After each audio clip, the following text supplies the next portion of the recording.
the volume nice and loud. Cause we are controlling transmission with dance beats and R&B.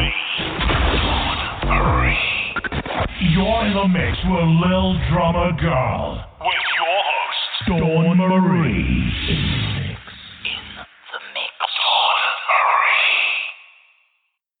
Welcome to the Little Drummer Girl, Dawn Marie here, and today's guest is Karen Cole. She has a bachelor's degree in music education with a percussion emphasis from Illinois State University, has spent more than 20 years educating youth in percussion. She has participated in the symphonic band, symphonic orchestra, percussion ensemble, and was principal percussionist for the Wind Symphony. She has worked with educators and artists such as David Collier, Kevin Lepper, and so many more.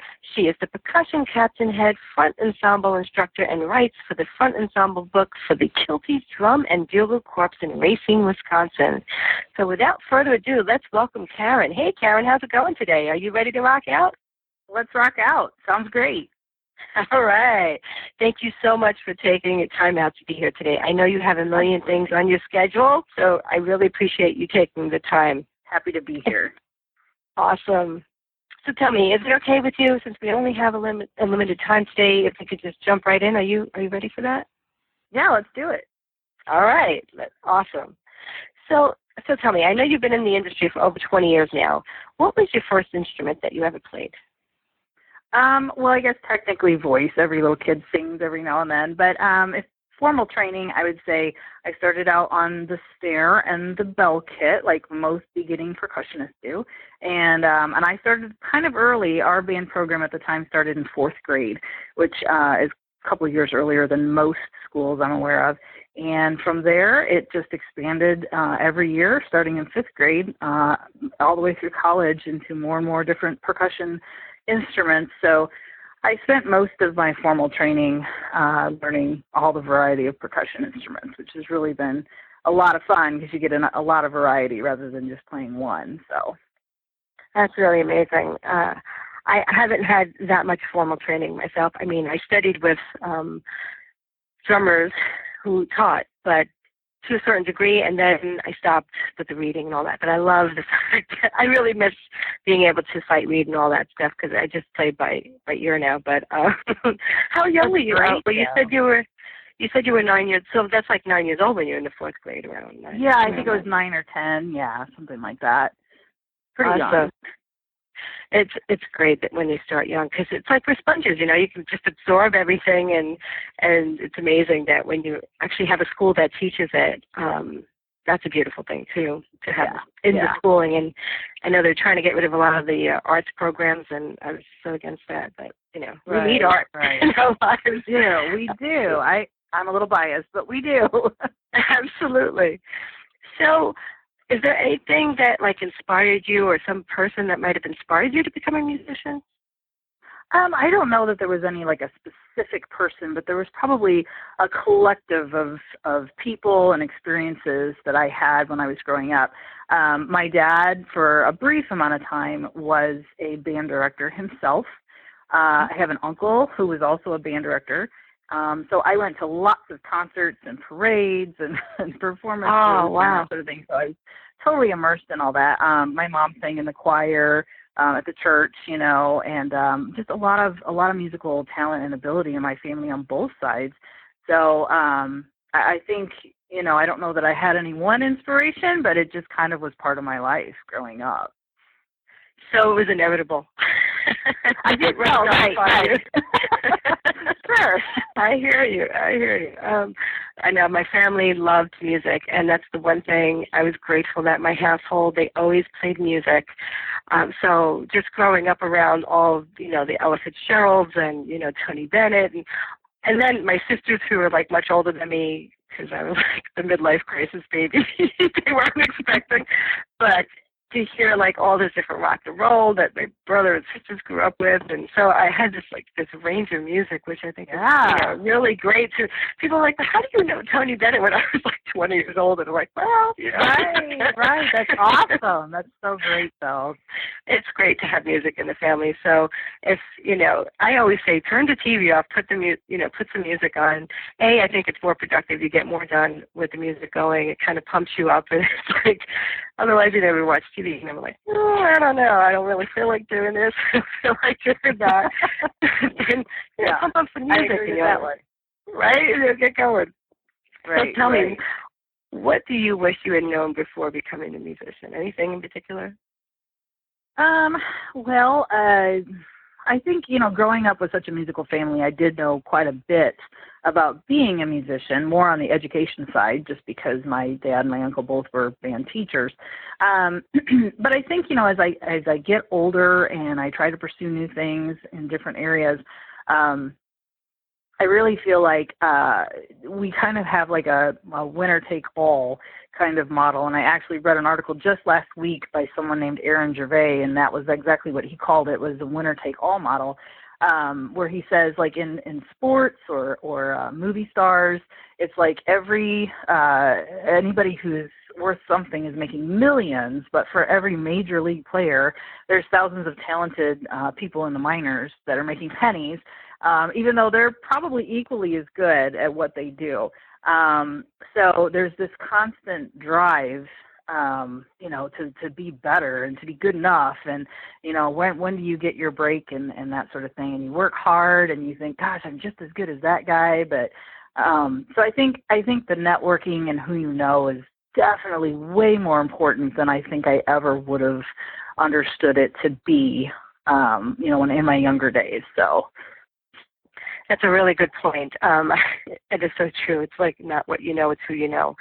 And getting out there and networking with people. I actually created, when I was in the music business in the 90s, one of the things I did create outside of my full-time job working for a label was to create a networking evening for producers and musicians and artists and hip-hop dancers and all these people so that they could go to a nightclub on one night and they could all kind of meet each other and maybe strike up a deal. And because I felt the same way, because there's so many talented people out there and, there's only so many can get that break to actually make it.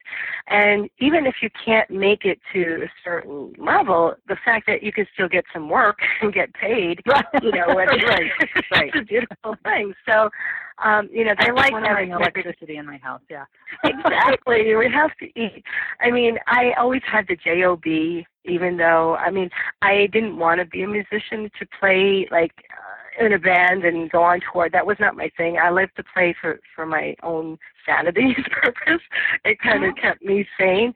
But I felt like all the people who were studying to really just make it big that way, it's really tough. And I remember just getting, bombarded with people who wanted to perform that night and this and that, and you could only have one or two bands or whatever play that evening. So it was like, you can only do so much. But yeah, it's really important to do the networking. And a lot of people don't like to network. So I find it's so important whether you do it. But now with social media, I think it's so much easier to, it's amazing really what you can do. Yeah. You're talking to people, right, around the world. It's just amazing. So, so tell me, do you find that there was any kind of riff about you being a female in the industry? Well, that's funny that you asked that. As a matter of fact, when I was in fourth grade and I was considering playing percussion, there's usually an instrument tryout night, whenever your parents and the students come and they try out different instruments and, the band director's there and several others and you get to try different things. And I was heart set on percussion. That from a very young age, I just wanted to play percussion. So I was so excited to go and get my chance to, really give this a shot. And our band director at the time, older gentleman, who was probably nearing retirement, but I will never forget coming up to him and him introducing himself and asking my name and saying, what would you like to play? And I said, well, I want to play the drums. And he looked at me square in the face, and he said, well, I usually don't let girls play drums. Oh, my gosh. And can I ask you a question? Can I stop you there for a second? How old were you at this time when this happened? 9, 10 years old.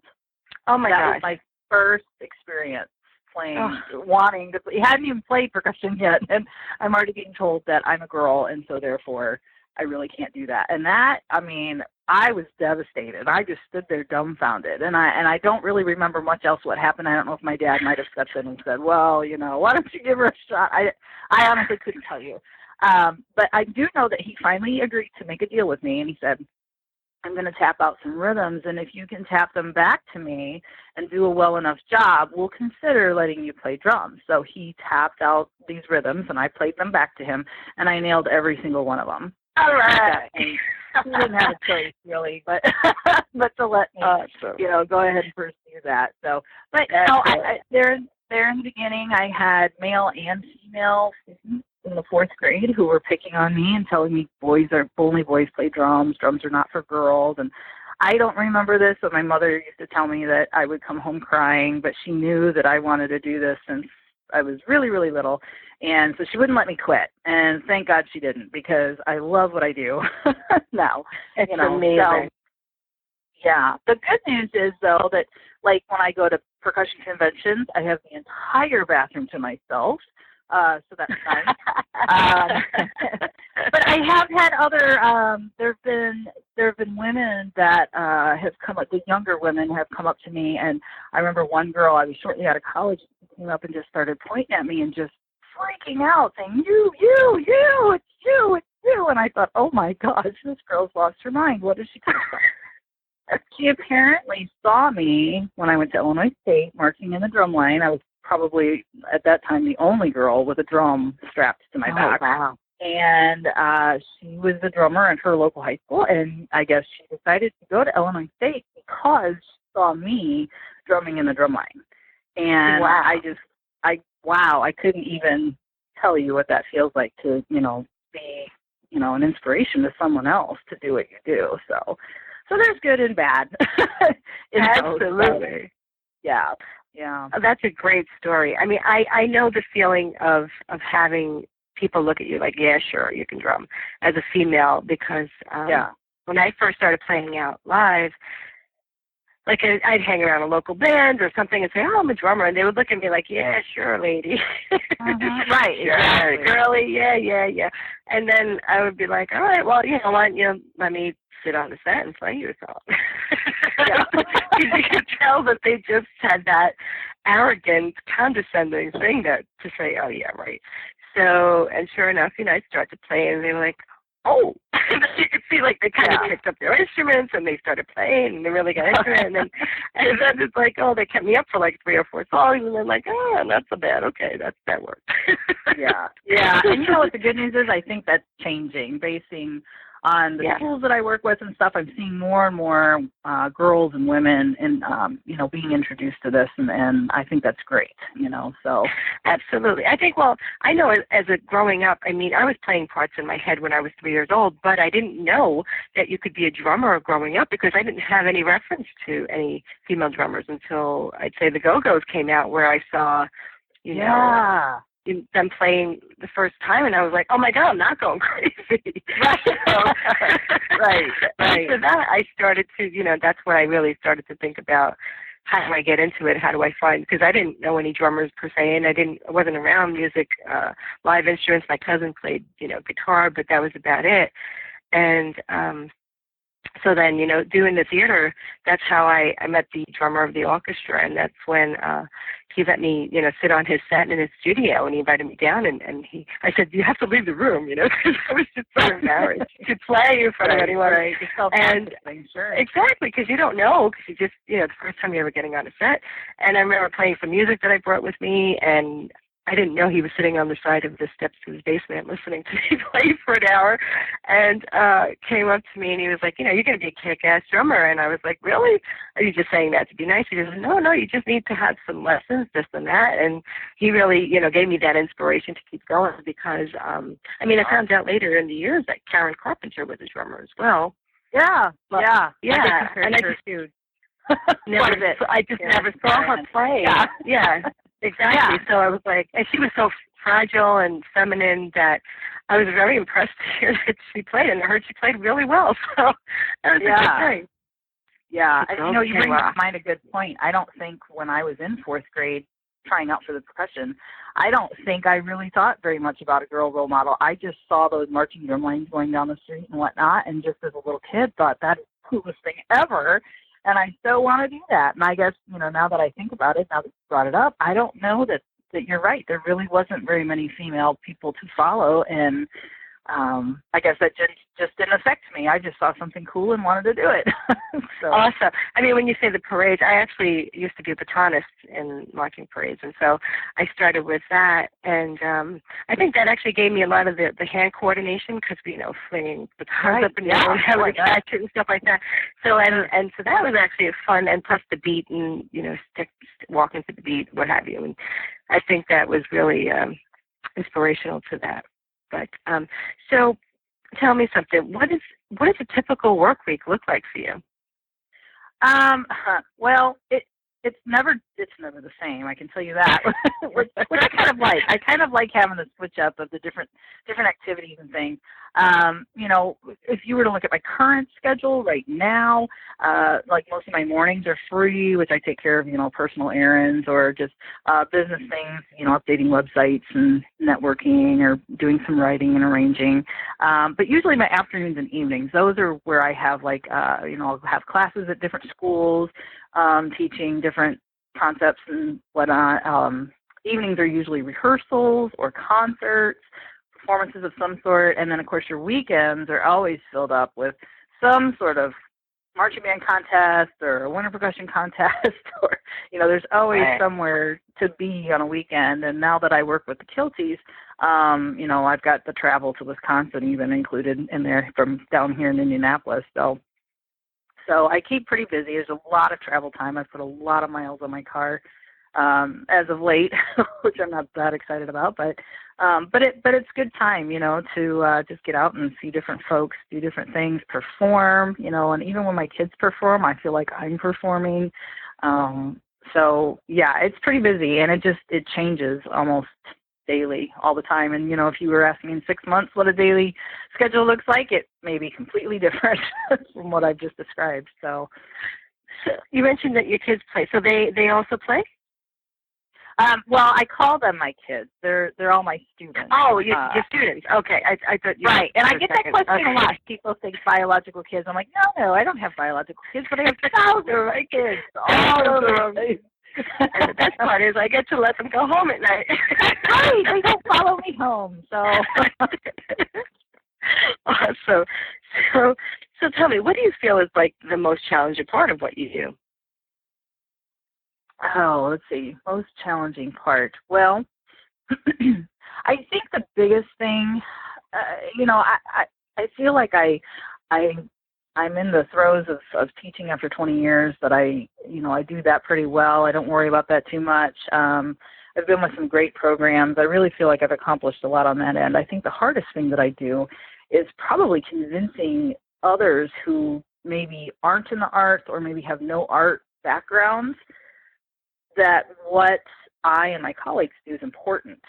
We talked a little bit about it at the beginning here, saying, that arts are so important, and they really are. And I think sometimes we look at music, art, theater, those types of things as kind of like second-class citizens or a lesser people, and we think that anybody can do it. And what I think people don't realize is just how much goes into becoming a great painter, becoming a great musician, or a great actor, or whatever. And I think we take it for granted.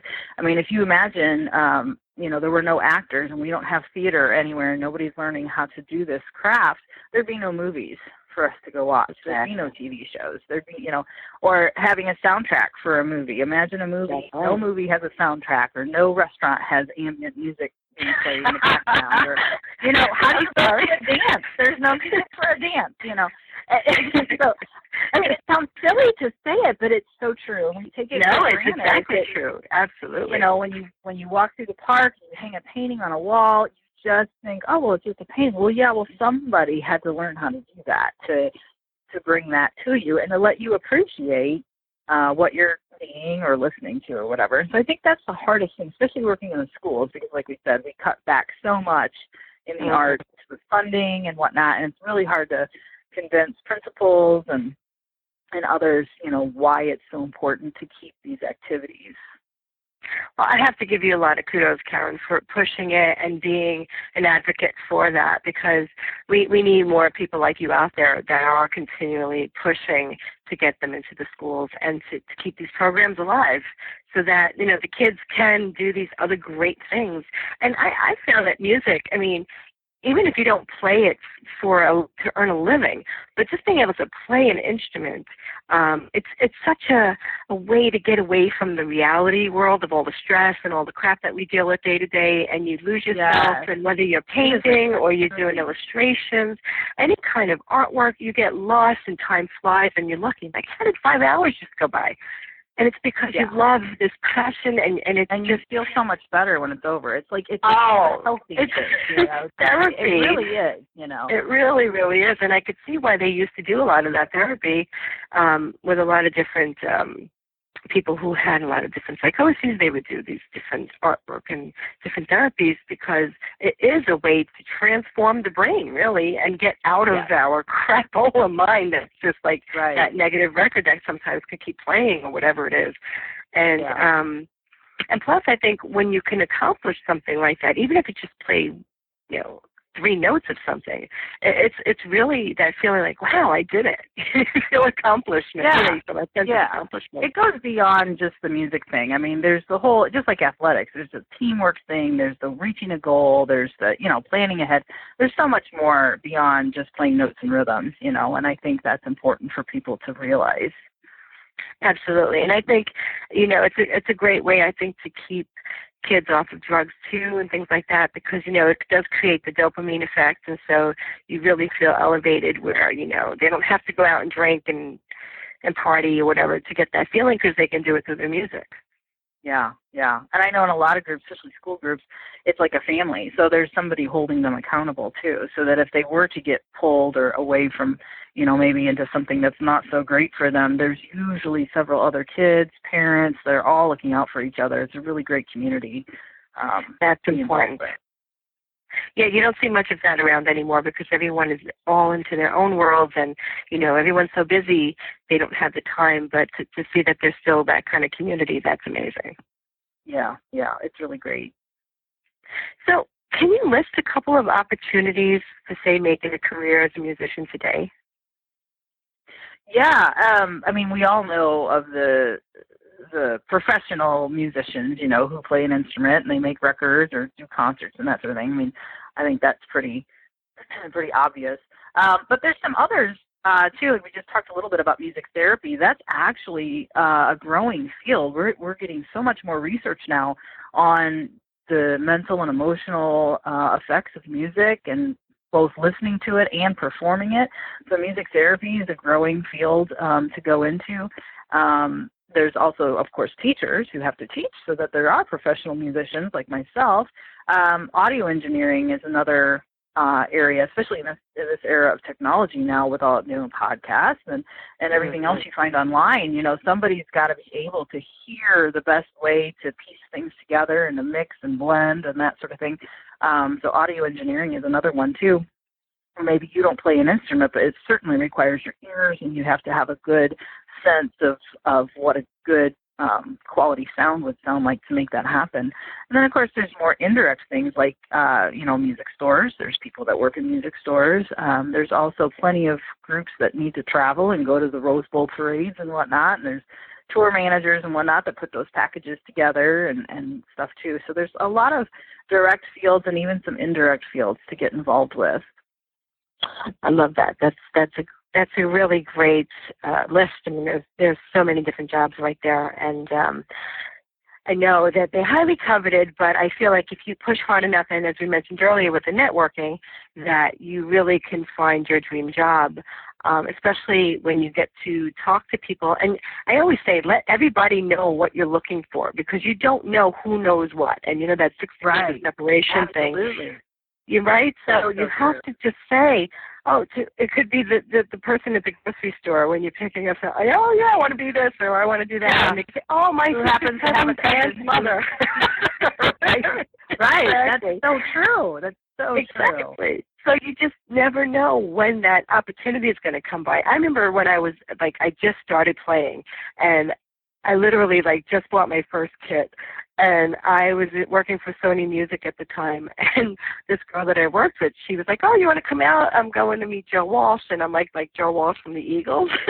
Oh, my gosh. She's like, "What?" I'm like, "Oh, I would love to meet Joe Walsh from the Eagles." Sure. So, yeah, no big deal. We're just going to go see Joe Walsh. So we go, and we meet, and we have dinner, and somehow Beth is the woman who introduced me. She tells him that I'm a drummer, and he's like, he was here in New York at the time recording an album. So he said, "Hey, you want to play on the album?" And I was so intimidated and so oh my gosh, shy. I was like, I can't play on this musician's album. I'm like, am I insane? You got a cowbell? I can hear a cowbell. Exactly. I was like, well, if I can clap on it, maybe. But my point was, I was so upset that I said, graciously, I said no and declined, but I was so upset with myself because I didn't say that. I didn't say, "Hey, you have a cowbell, can I come down and, like, clap on it?" Because really at that point, I mean, who knows what that opportunity would have brought to me. And the fact that, that I want to say right now, the point is to say, never say no. And so from that point on, I don't say no to anything anymore. Even if I don't know how, I'll fake it. Right. I just feel like you just don't know where that one opportunity is going to bring the next opportunity from there. Absolutely. And so, I mean, that was my big duh moment. Really.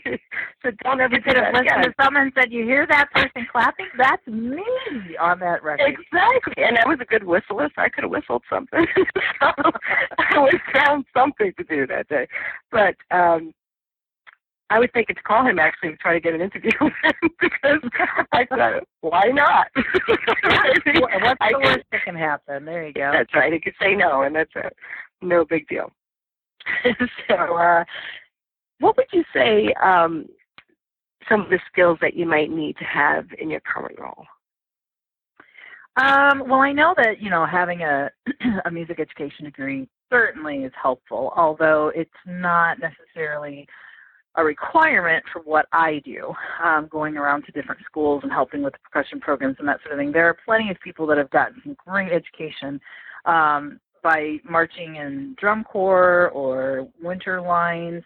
There are lots of other opportunities that you can participate in that will teach you just a wealth of information. So it's not a requirement, although I do know it helps.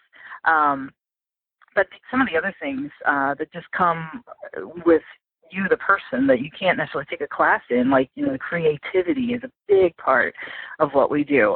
Working through different scenarios and solutions to logistical things when you're performing, or kids not having rides. I mean, you just have to be creative with not only the music, but with the whole program in general. A lot of patience, determination, and drive. I've been trying to add up into my business knowledge. That was one place I was pretty weak, as far as just knowing how to network and knowing how to get a website up and running and how to, get a YouTube videos loaded and things like that. So I've really been trying to ante up, I guess, on my business knowledge. But that, to do what I do, would be very important. I've got 2 accounting books I'm waiting to read too, so I can learn how to do that. But then you really have to be able to engage with students and their families, and it goes beyond music. I had a kid once who came to me very upset, and I said, "What's going on? You don't seem like yourself today." And she says, "No, we came home after school and found that our house had been robbed."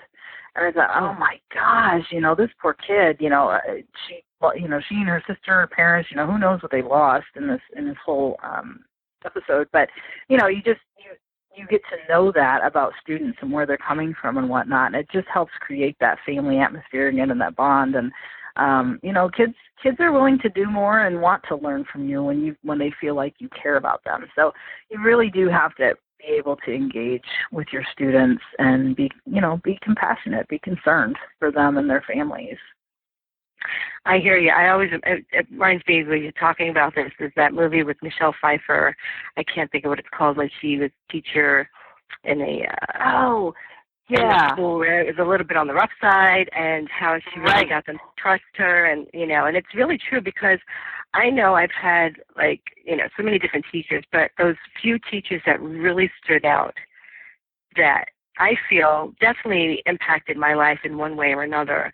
And there's far and few in between that were actually really capable, or that they really cared enough to go the extra step and go that extra mile and really take the kids under their wing instead of just, that's a job and move on to the next thing.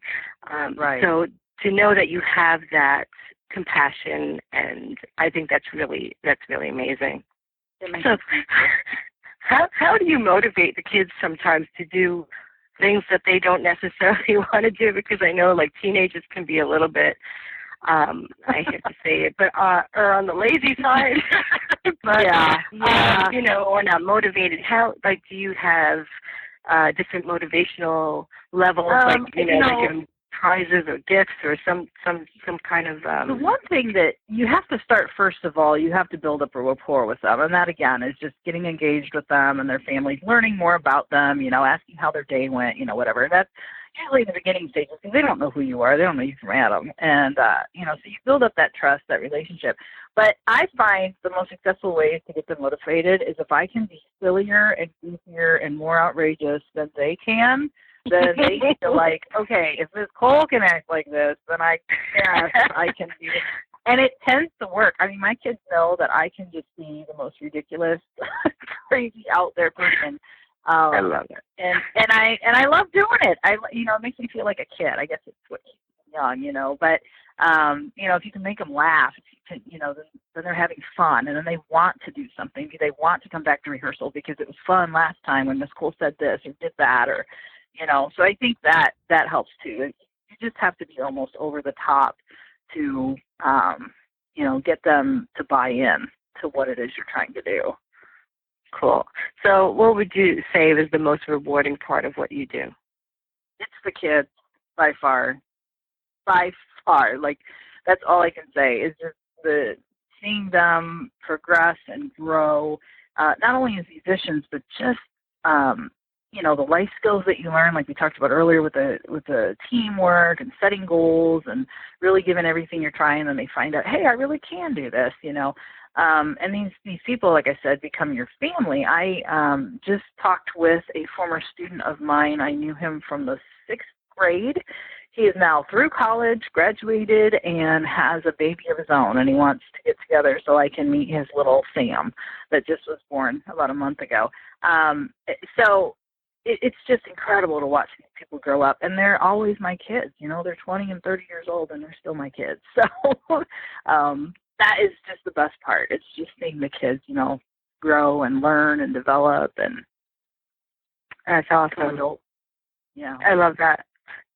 So, Karen, how can our listeners find more about you if they want to learn more and how to reach you or look at, what it is that you do? What's the best way for them to reach out to you? Yeah, absolutely. I've got a website set up. It's just KCole, KCOLE, percussion.com. No WW in front of that. And again, I'm learning how to do websites, so be merciful with me. But it has some really good information on there. I've uploaded some videos and things up there, too, of some of the groups that I've worked with and whatnot, pictures, things like that. So I've got this website, kcolepercussion.com, and I've also got a Facebook page. If you just go into Facebook and search for K. Cole Percussion, you'll find me there. And I'm also on YouTube also. So if you go into YouTube and type in K. Cole Percussion, I've got a lot of videos up there, again, of groups that I've worked with and whatnot as well. Of course, on my website, on Facebook, I've got my phone number, my email address, all that sort of thing. So, yeah, I would love to hear from anybody, all kinds of people. If you got questions or answers are good too. Yeah, answers are very important. I definitely got to check out some of those videos up on YouTube because I just love watching people play. So, Karen, we're almost about out of time for today. Thank you so much for being here. I really appreciate it. And I know people listening today, I'm sure they've learned a great deal about this because it really is amazing. And Are you involved with any, or are you potentially involved with any teachings online, so that if somebody wanted to study something online, they can? Like I am not at the moment, although I know that's a growing field, and it is something that I would like to look into in the future. But I'm not right now at this moment, so, give me a little bit of time here to bunny up on my business knowledge again. Well, I do know that's a growing thing right now. Cool. Well, if you do and when you do, please be sure to reach out to me and let me know so that I can know that. Sure will. Thank you, Karen. Well, thank you for having me. Oh, it's been my pleasure. I hope to get you back on the show again in the future. Sounds great. Cool. And I want to thank you guys out there, lads and lassies that are listening tonight. Thank you so much for joining us today. And if you like this episode, please share it with your family, your friends, and be sure to subscribe on iTunes channel here. And remember, it's never too late to begin to live your dreams and leave a trail burning behind you. Until the next time, I'll catch you on the flip side. Rock on and rock out.